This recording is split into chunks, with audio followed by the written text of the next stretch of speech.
above the mountain town of Ripton, Vermont, there's a patch of woods along the banks of the south branch of the Middlebury River, in which an inspired group of humans, some of whom we're blessed to have as part of our church community, created something beautiful. A series of rustic trails through the mossy, fern-laden forest, where the contemplative walker can encounter the scriptures of perfect pink lady slippers in bloom, and blaze orange eastern newts or red F's scurrying across the path. Right alongside the sacred words of great prophets and poets from the world's religious and spiritual traditions. Spirit in Nature, it's called, an Interfaith Path Sanctuary. Yesterday, I spent an hour or so wandering those paths, feeling drawn to take a forest bath, as the Japanese call it, Shinrin Yoku.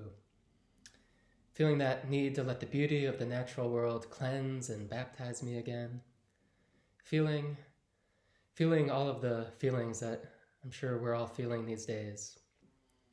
A good measure of excitement that great change is afoot, great change that's been a long time coming, change in terms of our relationship to the earth and our relationship to one another as races and peoples and nations.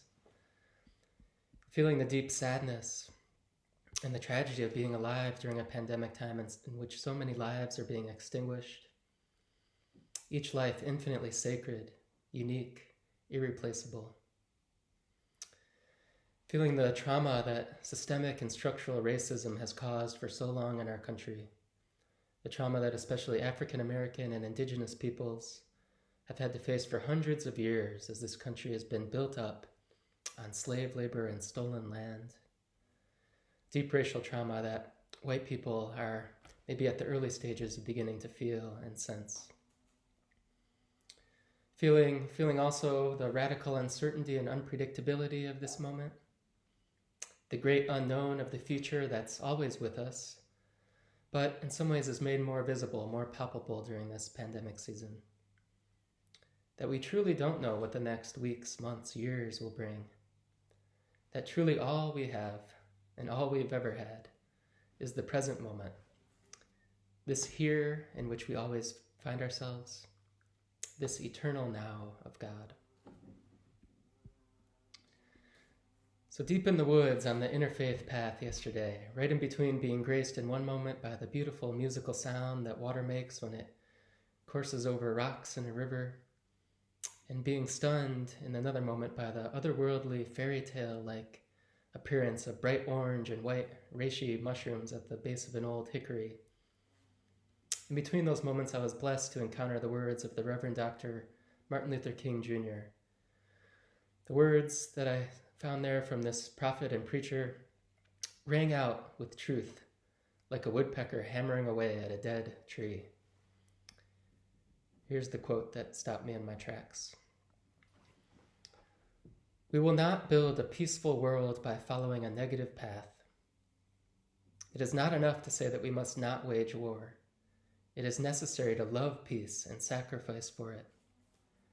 We must concentrate not merely on the negative expulsion of war, but on the positive affirmation of peace. If we have a will and determination to mount such a peace offensive, we will unlock hitherto tightly sealed doors of hope and transform our imminent cosmic elegy into a psalm of creative fulfillment." I want to repeat those last words again because they're beautiful words that speak, I think, right to the heart of the moment that we find ourselves in. This moment in which the world right now is offering us the opportunity.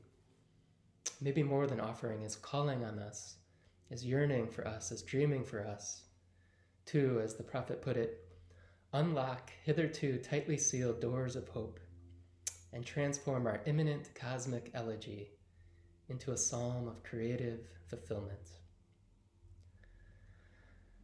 Unlock tightly sealed doors of hope. I think about the best definition of hope that I've heard. That hope is not the same as optimism, not the conviction that things will necessarily go a certain way, but hope is the certainty that some things are beautiful and true and good and worth striving for. Hope is what can give us the strength to live creatively and joyfully even in the context of challenging days.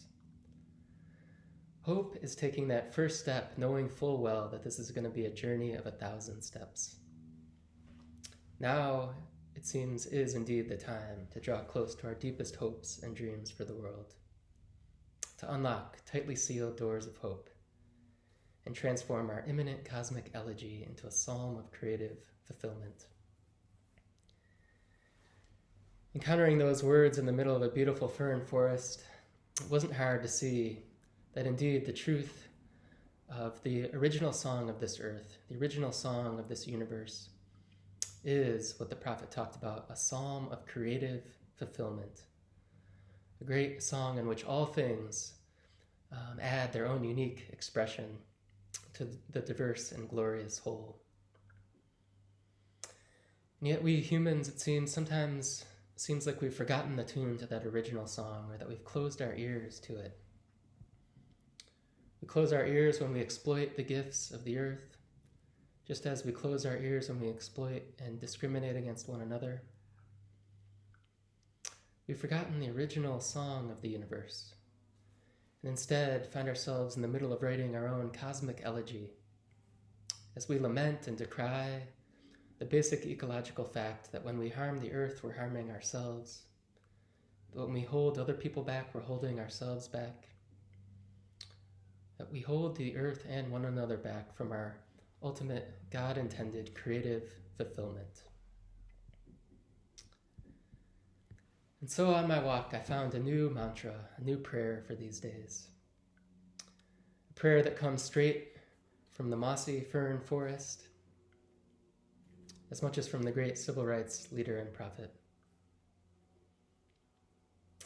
And so I pray in the end, unlock our tightly sealed doors of hope, God,